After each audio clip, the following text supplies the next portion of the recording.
Hello viewers, welcome to My Gender, My Pride with Dunni Thomas on Dimet TV. We had a very wonderful session the last time, and this promises to be interesting, to be fun, to be educating and enlightening. I have a star actor with me right here, the one you love so much, the one you love to always be on your screen, the person of Mr. Yomi Fabiyi. How do you do, sir? I'm doing fine, Dunni. I feel so delighted to have you on this show today. It's so good to see you, sir. It's my pleasure. I love the way you are smiling. I love it so much. So before we go deep into our questions for today, I have just one question for you. It's a figurative expression. You need to tell us the meaning, and you would have to relate it to your skill. That's your acting skill. Are you ready? Okay. Okay, so before we go deep into that, you need to stay tuned. We'll be right back.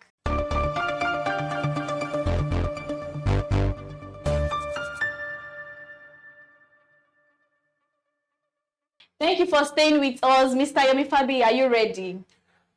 I am partially ready because Partially. I'm not very good with English language. So, figure of speech. It's a very simple one. It's a very simple one. Okay, so let me just start. Make A while the sun shines. What does it mean? And if you know the meaning and you get it correctly, then you will have to relate it to your acting skill. So what does it mean? To make A while the sun shines. Let's start with A.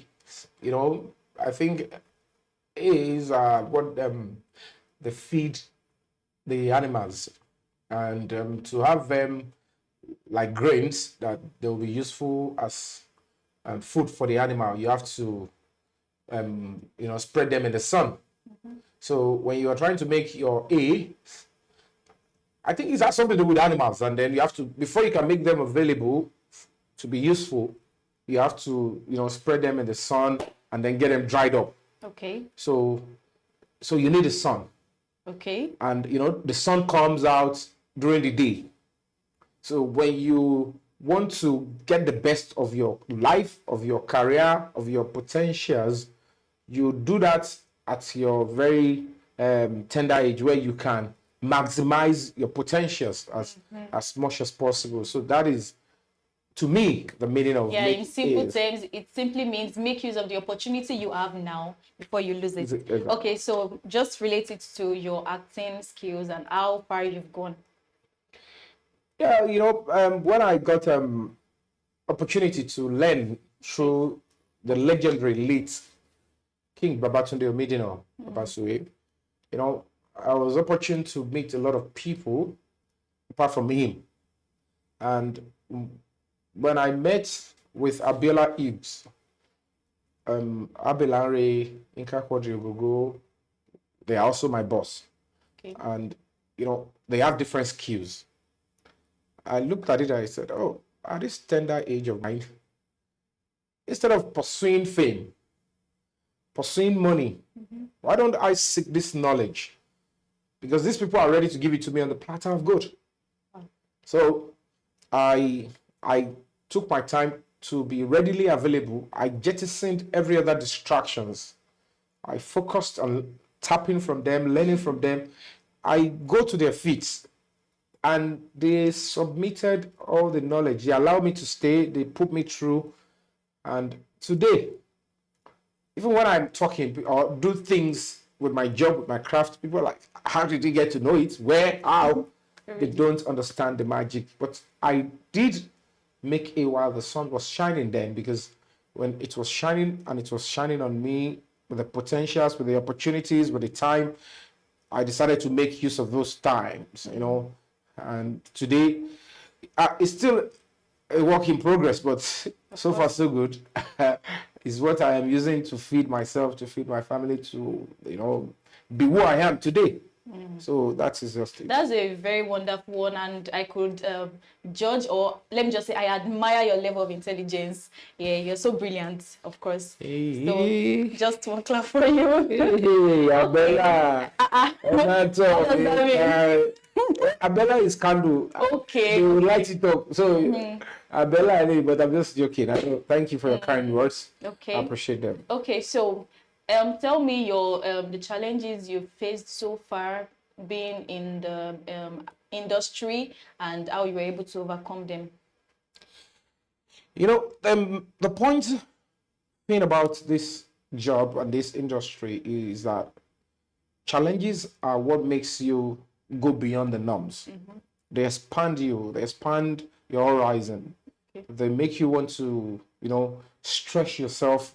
If you have a tenacity, you have a capability to go through all that. But trust me, without scaring anybody, challenges are what you keep facing until you phase out or until you grow older to not be able to do anything again in the job.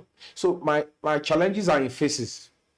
The challenges I faced when I started off is quite different from when you're beginning to gather some, you've been catching some niches for yourself. Then, so to speak, when you are now getting, known, you don't need some extraordinary introduction. So you're still going to be facing some challenges because you don't want to go into No, I extinction. can tell that you're in limelight already. Not like you're just getting known. We know Yomi Fabiyi very well. Okay. Yeah, I thank God and thank you for those kind eulogies. But irrespective, it still comes with challenges, like you opined. And trust me, in trying to maintain the status you find yourself now, you're going to be faced with some challenges. Because if you allow the challenges to overrun you, then you are off the radar. Nobody's going to talk about you again. You're off. There's so many actors that you know before, and then today, they're no more. They're not dead. But when they say you're no more, it means you're dead. But to an actor, if you allow some challenges to overrun you, you will be alive, but you'll be judged dead. People will see you physically and they will tell you, Remo. Right. Because your existence is not in the physical realm again. It's in the spiritual realm. People, without even see you on screen, they remember you. They think about you. They talk about you. So when it gets to a stage that people don't even want to talk about you, they don't even get eager, agog, to see you. They don't hear from you. They don't mention your name. And then you're still alive. And it used to be that before. That is another stage and phase of challenges. So Of course. I faced challenges and I'm still facing them. But one thing will always make you to surmount them if you're properly drilled and prepared for those challenges. A lot of people think fame means that you are immune, you are absorbed of some challenges. No, it comes with the stage you find yourself. And if you're not properly drilled, if you don't take the tutelage with proper foundation, if you've handled the first challenges, you might not be able to escape the second. You might not be able to escape the third and probably the final one. Okay. In other words, I would say that everything you just said now sounded like a kind of motivational speech for me. Something must have inspired you. Maybe something or someone must have inspired you to be a better person, for you to have been able to overcome those challenges. So who are these people you look up to? Who are these people that have been a source of inspiration to you so far? If you're talking about human beings, the only person that I can categorically tell you that I know inside out and I can pick as an authentic model for my own personal lifestyle is my mother. Wow. And while I was growing up, my mom will literally forgive anybody. I don't care what you have done to my mom. She will not be you will never hear her speak about the person negatively. Let alone, my mom doesn't see anything wrong in anybody. My mom has never complained about how anybody talks, how she was greeted, how she was not greeted, whether she was served food. Well, even with all due respect, when my stepmom was rumored to be maltreating my mom, it was on the third time that this report kept coming to me, and my mom kept denying. She kept playing neutral that nothing did happen, because my mom was living with my dad then. And when it got to a stage, I know this woman would not tell me anything, and she would keep concealing, enduring whatever is going on. And the report I'm getting is terrible. preposterous. And I'm like, you know what? I just have to take my mom to myself. It's either I go by what I am told, because the major witness is not ready to talk. And if I'm going to act on external accounts, I might be getting it wrong. And to say they are right, I need my mom to corroborate it. But she will not complain about anybody. So the best thing for me is just take my mom to myself and say, you know what? If you are with me, the person, whatever the person is doing, I want to see. So if the person can't do it where you are with me, then the person didn't do it. And my mom, till she died, she never called me. I said, this is what this person has done. So that kind of a person, she tells me some things about forgiveness. She will tell me, when you complain or you hold people too much in your heart, you're hurting yourself, and then you sin more. Those times, use it to ask God on things that you need more.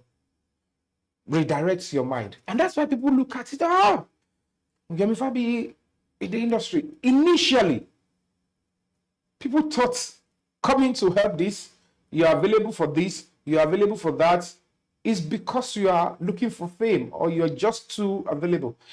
I was raised differently. My background is different. My mother raised me with the ideas of humanity. And by and large, she allowed me an opportunity to travail and to build up myself in the ideas of human rights protection. She made me understand that your life is not worthwhile if it is not lived for others.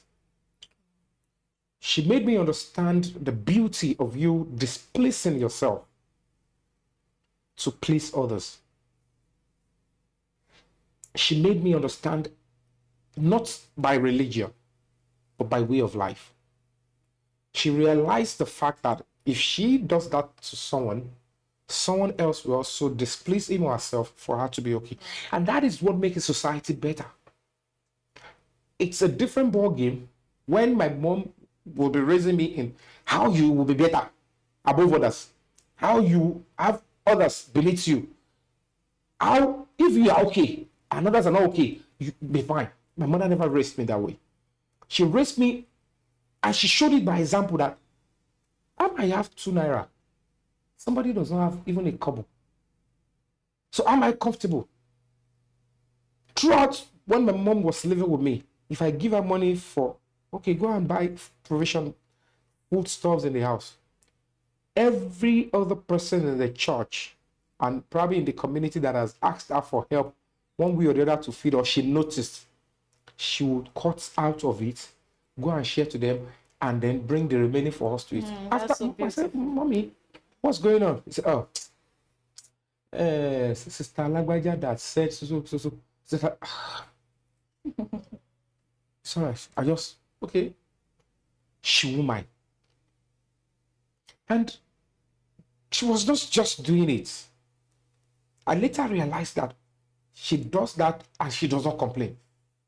And if she decides to do another thing, I don't think she will be having a life. So I think I got some part of her DNA. So when people realize that, Yomi, we want to help this, we want to be there for that, it's one of the few things that you see on the physical, on social media, that people are saying, this is Yomi. If they know what goes on behind, they were like, Yomi should be who everybody should be singing his praise in the industry.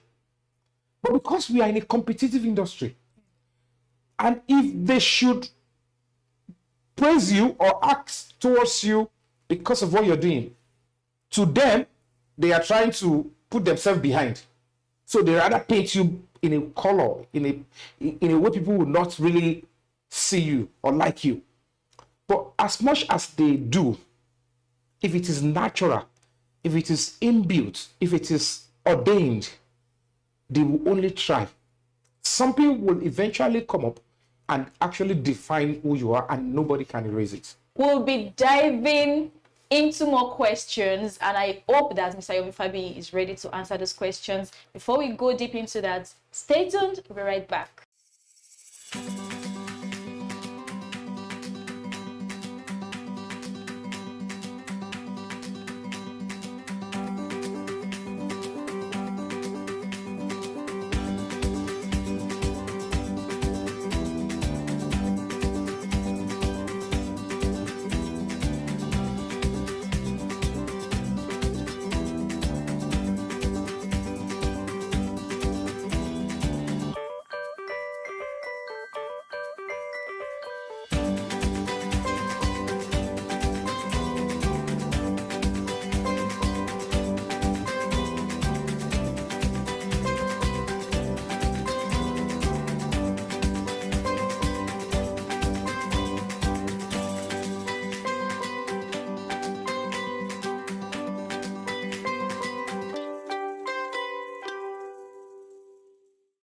Thank you so much for staying with us. Apparently, so many people pick different people as their role models, as their source of inspiration. But Mr. Yomi Fabiyi made us to understand that his mom is a source of inspiration. She's so forgiving. She has this angelic attitude that I admire as well from your story.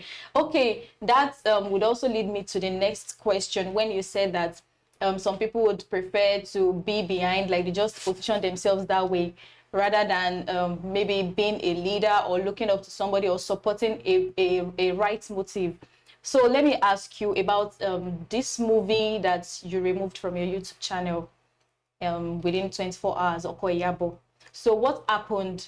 What really happened? Because people tried to relate it with an event that happened before then, and you had to remove the movie from your channel. What really happened? Why did you remove it? Since what people are saying wasn't your intention, like you once said. First and foremost, I need to correct that impression. Number one, I never removed it. YouTube is a very flexible platform. That naturally they are trying to protect human rights. They're trying to protect violations, and they set up an automated machine, whereby when people, whether the motive is right or wrong, if they are coming to report a particular movie constantly, it might affect the owner of that platform. That's The channel. the channel. So sometimes it is advisable to take it down so that the reasons for coming to report will not affect the entire channel. Okay. And secondly, it's not my channel. It is the sponsor's channel. The owner of the movie that sponsored it is in Germany, and the movie was uploaded in Germany. However, it is just a general misconception, the normal e-witchcraft. You know, when people are arrogant with ignorance, they will continue to promote a society where people don't investigate, where people don't find out the truth before they judge. Such a society can never grow forward. Such a society will continue to breed curse. Such a society can never raise the right children. Because if you are raised properly to find out the truth before you judge, you will not only be escaping the wrath of God, you will not be escaping the wrath of the land, and you will not be escaping the wrath of the graves. And that is why when people were talking about the movie, the entire concept of the movie has nothing to do with the case. Number one. Number two, they need to understand, immediately the order was given that nobody should talk about the case, should not even preempt anything. Yomi Fabiyi never said anything again. And secondly, it was at the time that the movie was shot, when the court was on strike. The case has not even been charged to court. But my name, my reputation was already being dragged. I was already being called a rape apologist. I was already being called a pedophile. I was already being called sort of names because I was asking that human rights should be protected, that the right of a suspect, fair trial should be given, right to bail should be given, because the court is still on strike. And the only person that can actually rule that any human being should be held in detention more than 48 hours is a sitting judge. And in an event where it is a bailable offense, the onus is on the police to grant administrative bail pending trial in court. So the law says you do not have the power to hold anybody more than 48 hours without bail or charging to court. If the court is in session, after 48 hours, you must have enough reason to charge somebody to court. If you now think you have not concluded your investigation and releasing the person or granting bail within that 48 hours will tamper with your investigation, or the person will run away, irrespective of the bail you give, you will rush to the court to give you an extension with reasons. But in an event that there is court strike, then the right thing to do is to grant administrative bail. It might be stringent so that the person will not go through punishment before he's said to be innocent or guilty. Because if you start punishing when you don't know whether the person is either innocent or guilty, the burden comes on the society by monetarily, by cost. And then the other aspect is the entire story of Okoyabo and the concept has nothing absolutely with the case. And the few scenes that look like what they assumed is part of the case has nothing to do with the fact of the case. That I intervened, that one Mr. whatever spoke in Ijebu about the case, one social person argued about the case, and it was put in a movie, is not part of the case. A lot of people don't know. I am not a suspect. The person they assumed I am speaking to, the lady is not a suspect. She's not a family to the victim or to the suspect. We are not a witness. We are nothing connected to the case. So everything that concerned both of us is trying to explain, this is what I said and what I meant in a particular case. And this is what you are trying to portray me to be saying. And as a filmmaker, if I can see the story of anybody, if I can shoot it to educate other people. So you mean my own story or the story of another person I can't use? What gives me the liberty to write the story of other people that I see around? I might not use the name. And then people should understand. If you put what is your name and you claim your name is Yomi, do you know millions of people bearing Yomi? Yes, of course. So why are people thinking, why are they coming so low? Thinking that if they put Yomi in a movie, even if it comes to the time they are doing that, the time of the case, I will still not be bold that under the law, it is me you are talking to. I will only be assuming. The question anybody should ask is that your story? Is that who your mother was in real life? Is that who your father was in real life? So if it is just a character name, like every other name, the names we use in movie, are they names of animals? Are they names of leaves? Are they names of plants? Are they not names of human beings? They've used Jonathan as a name in the movie. They've used Buhari. They've used Tinubu. They've used Yemi. They've used many names. But the fact remains that those names used, how does it amount to breach of the right of the next person? What right does the person have on that name used? Is it a patent name? Names like, if you say JJ Okosha, it's not the original name of a person, but we can attribute it to somebody. It becomes a trademark of a person. Yes.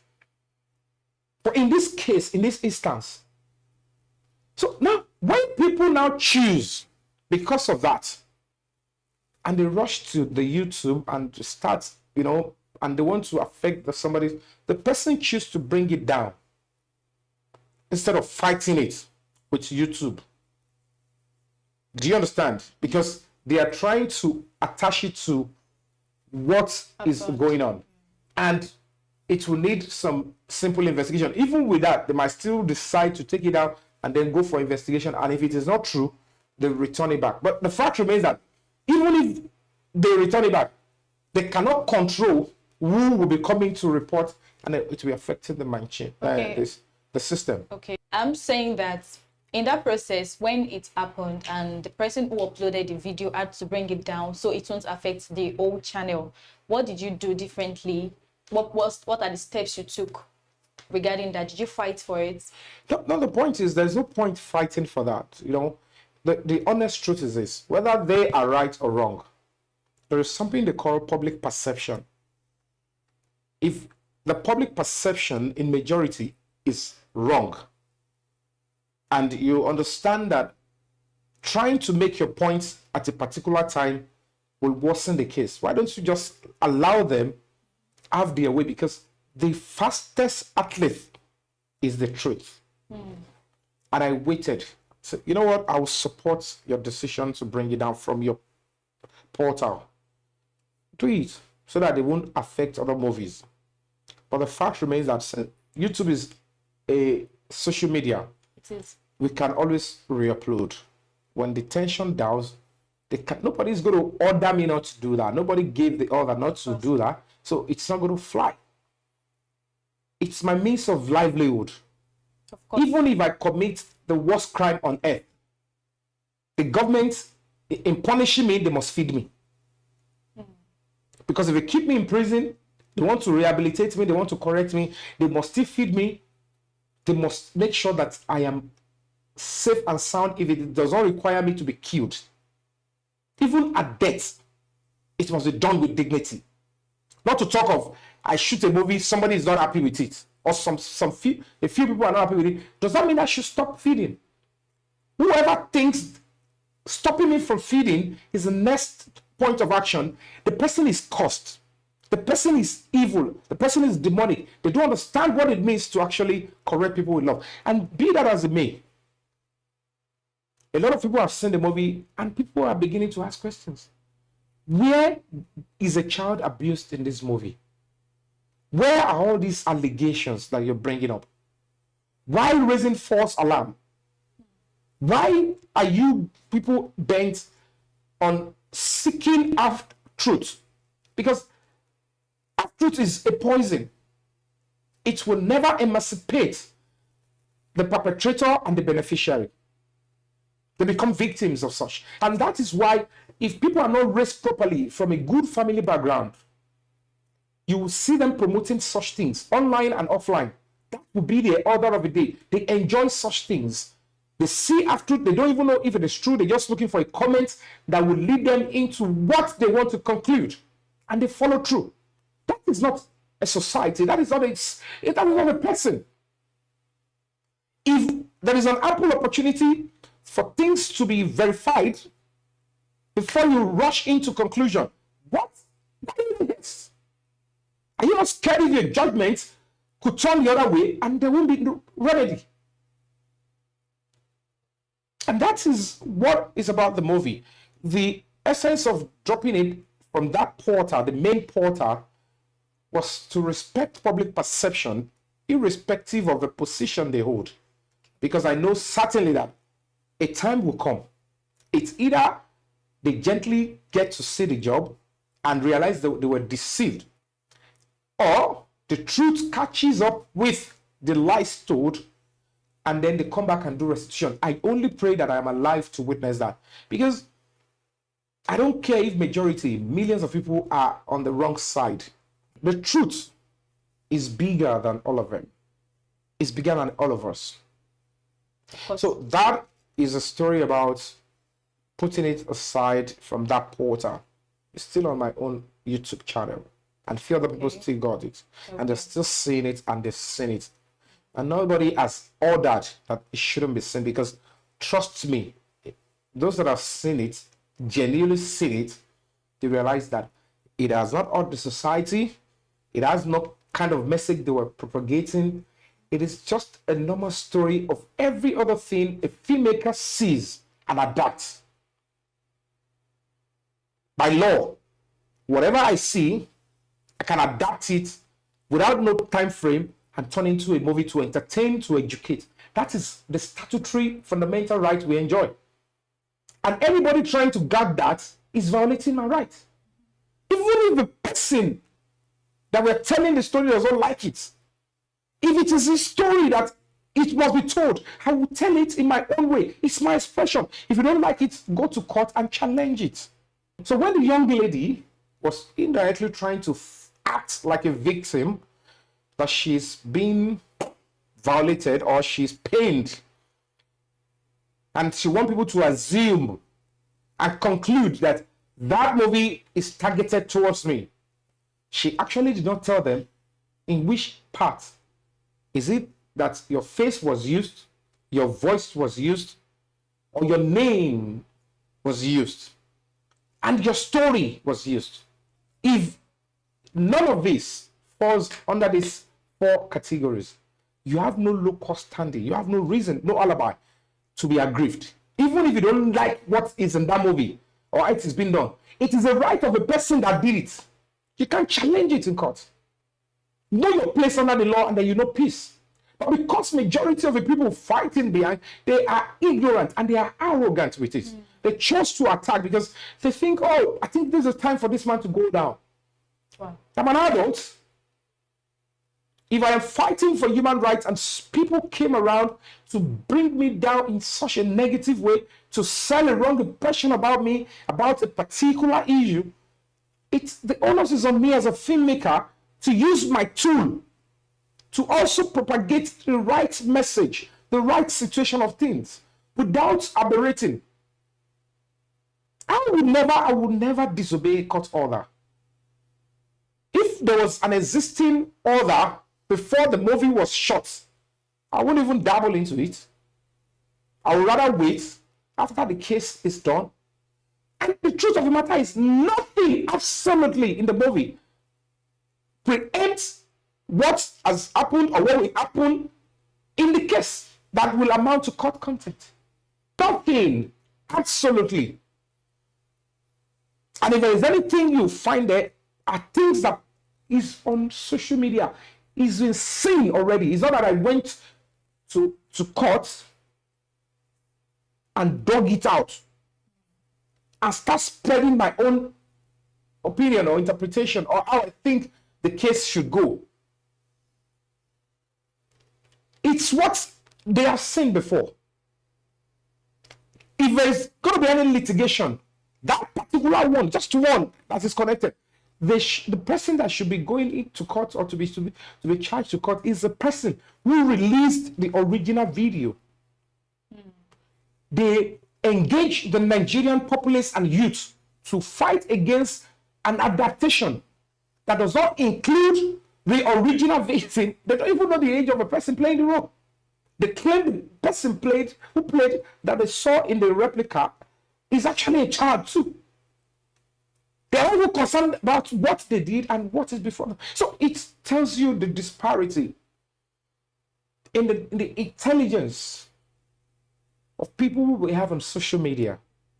You might be brilliant. You might have a best grades. And you might not be intelligent. Mathematics, all those equations, they are meant to expand the brain. But what will be the content of a brain? What will be inside the brain when it is expanded to an elastic level that it can absorb and then take in so many things, good things? What is going to be in there? It's humanity, civic, social responsibility, your idea on human rights, your idea on things that will make peace, progress, justice to be entrenched. And when they are empty in your brain, when you cannot verify the truth before you judge, your brain is empty. I don't care I don't care your religion, I don't care your status, I don't care who you are in the society. If you are an harbinger of half-truths, if you promote the frontiers of injustice, trial by ordeal, you are worse than an infidel. You don't deserve to actually be in the tool of governance. You don't deserve public trust or public power because you will abuse it. You are not a complete being that should be in decision-making positions. And that is why people do not understand when it comes to the oil and progress, the machines, the mechanism that actually make a society move forward. They assume speaking and ranting on social media makes them an authority in the mechanism of a society, seeking and standing behind half-truths. Organized crimes makes them an authority in a society that they can actually have a say. It doesn't make them, you're just a number. But when you're calm, when you hear A, you want to hear B before you rush to judgment, then you're becoming a part of a normal and civil society, a sane society, a peaceful society, a society that believes in justice and equality. That is what we're talking about. Okay, considering everything you've said now, I would assume, or we know that NBC, that's National Broadcasting Commission, is responsible for regulating broadcasting industry. So aside that, do you have associations, are there associations for Nollywood, and do you belong to one, and what is your impact? What have you done there? Okay, I quite understand that you really do not understand the entertainment industry very well. NBC, Nigerian Broadcasting Corporation, is majorly for broadcasters, and then, so to speak. But the movie industry, because we are not media houses. We are film makers, make believe. You understand? So the license that we enjoy, cinema license, is different from broadcasters. So there is this body that regulates what we do. That is like the Film and Censors Board. Okay. So when you do movies, the idea is you can shoot any movie. It is your right. Because it's your mode of expression. It is your fundamental human right. However, they understand that the society is in phases. Children are there, teenagers are there, and stuff like that. So when you shoot a movie and you go for censorship, the duty is for them to preview the movie, access it, and tell you these are the category of people that can see the movie because of the languages or the kind of interpretations there. It is not really their duty to say you don't have right to produce this kind of a movie. It's your expression. Whoever feels aggrieved they can't be thinking for somebody. They can't be, this film you shot, the Agbelusi family, they would like it to. What's your business with? I just wait my movie. If I tell a story and the Obasanjos feel this is our story and you're not telling it right, it's a civil suit. Okay, but my question now is, we have different associations. Okay. Nollywood actors have different associations. We have the Actors Guild, we have Arewa producers, we have the Golden Movies ambassadors. So I would like to ask you, which of these associations do you belong, and what is your duty? What have you done so far there? Okay. The point is this: with due respect to every association, it's good to be in an association. Of course. And the major reason these associations are established is to promote our collective welfare and interest. That is the essence. It is not that there is a government regulatory body now that if you belong to it, it qualifies you as a filmmaker. Like if you don't belong to them, you are not qualified as a filmmaker. None yet. Okay. So any movie association you see is a voluntary organization, like a charitable organization. People in the industry, section of filmmakers will bring themselves together and say, we want to form this to protect ourselves and our interests, our welfare. That is it. So I support every association there is. Okay, so it's not like you belong to a particular association? No, I belong to one, but it's not that I'm duty bound to come publicly with my allegiance. We're formerly in ANTP. Okay. I have interest in joining Tampan. I made move. Tampan. Yeah, I tried to join Tampan. I paid for a form. I wasn't. Tampan is what's the full meaning? Or is that theater arts, that is headed by Latin. Okay. Adewale Lesho, it's ANTP. Said Balogun, it's TGME and stuff. But by and large, these are movie associations in the Yoruba movie industry. Okay. So we are all one. Okay. We are free. We are at liberty to belong to any. You're not duty bound or by law to be one and not be one. You can be in any and practice, and you might not be in any and still be a filmmaker in Nigeria. Okay, so you said something about associations coming together, or people coming together to form an association to protect the interests of the actors. So my question now is there politics in Nollywood? How do people get into limelight? Is it that you would drop somebody, maybe because you have a name already, you are known already, then you just have to pick up somebody and nurture that person till that person gets to limelight? How does it work? Is there politics in Nollywood?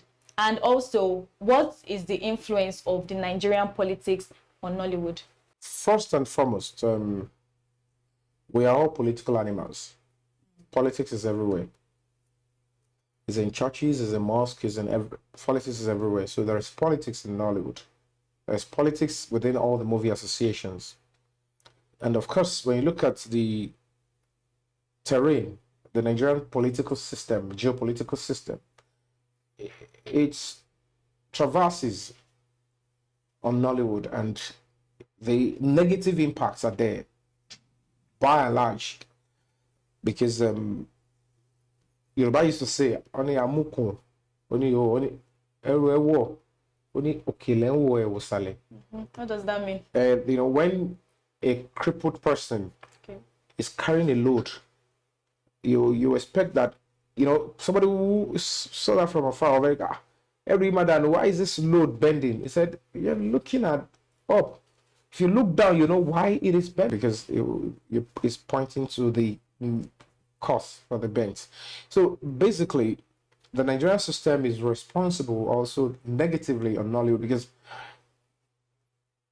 there are so many things that Nollywood should be doing in restructuring Nigeria, reshaping Nigeria, passing the right information, projecting Nigeria in such a way that it will attract tourism and tourists into Nigeria. But because we're not getting the right support, and there is always this orders to cross. You are gagged, you are asked not to touch this, you're asked not to write this particular story. If you write this, you could write a story and you're trying to express yourself. And then because some people are angry, that's for the fact that what you're saying is the truth. It's a story you're trying to, because some people feel I don't like it. And they have no right to say they might not like it, but it's your right. The law is meant to protect. So if somebody writes a story, you don't like it, but it has not breached any of your personal or fundamental rights, just because you are angry about the person, in spite of the fact that what the person is telling in that movie is the truth. But because you don't like it and then you express yourself, the Nigerian system and society will prefer to rubbish the right of the owner of a movie or the writer and stand by the person complaining, who has no statutory right to complain. And that, promotes discord. It affects peace, it affects growth, it affects development. And when your right is being abused, you continue to be subject to some treatment that will not make you to be happy with the society and the country. Okay, so the influence of Nigerian politics on Nollywood now. That is the influence of politics. The Nigerian politics on Nollywood. The system, the political elites, the leaders, they are not doing enough to protect the right of filmmakers, such that we will tell our stories the way it should be told without fear or favor. Because we're trying to mirror the society. We're trying to entertain the society. We're trying to educate. We're trying to project. We're trying to even recommend. By so doing, if you gag filmmakers, you are caging the future of a society, a progressive future of a society. If filmmakers will start getting scared to say, if I write this, somebody will be angry, then you're not ready to allow that industry to flourish. So if a political structure feels like this industry is the concierge, is the reception of this Nigerian society, it is a society, it is from these movies that people will know that Nigeria is a peaceful society, it is a society, it is from the movie people will know that Nigerians don't respect the rights of other people. So if you want us to tell the right story, make the right of people to be respected, then we will shoot movies that will show that people's rights are being respected in Nigeria. And when you don't do that, we will shoot movies that will explain how the right of people should be respected. If you check my movies, most especially the latest ones, check with Onikede, check with Oworielewo, go and see the meticulous investigation. How people's rights are being respected in the course of investigation. Imagine, have a picture, if that is what majority of filmmakers are doing, to explain that this is how police should be treating citizens when they're investigating. You are quiet, a lot of people are quiet. When you see a picture like, from a picture like this, a visitor comes into Nigeria from Gabon, from Zimbabwe, he is black. Said, let me go to Nigeria, I want to see National Art Theatre. A Gabonese, a Zimbabwean, a South African visits Nigeria. He bought a ticket, he got a visa, he doesn't have anybody. He wants to lodge in one of the hotels. And then from the airport, he got a Uber. And then they journeyed en route Oshodi to Ikorodu Road. And then police stops him in the Uber. Said, come down. And then police says, who are you? Let me see your phone. Open that phone. Do you think a South African would ask you, am I under investigation? Why the password? But before you could say Jack Robinson, they start beating, bantering the person for asking a simple, civil, honorable question. Why the password or the PIN code of my phone? Is my phone under investigation? And who are you? And what's going on? They have killed the morale of that visitor to Nigeria. A country that does not accept visitors can never thrive. And if you are a police officer and you're responsible for this kind of a treatment, you have not only killed this country socially, economically, you have killed what will make your children, my own children, my father, your father to survive in this country. We can't do it alone. We pay for 90% of the things government should provide. Churches are playing the role of government.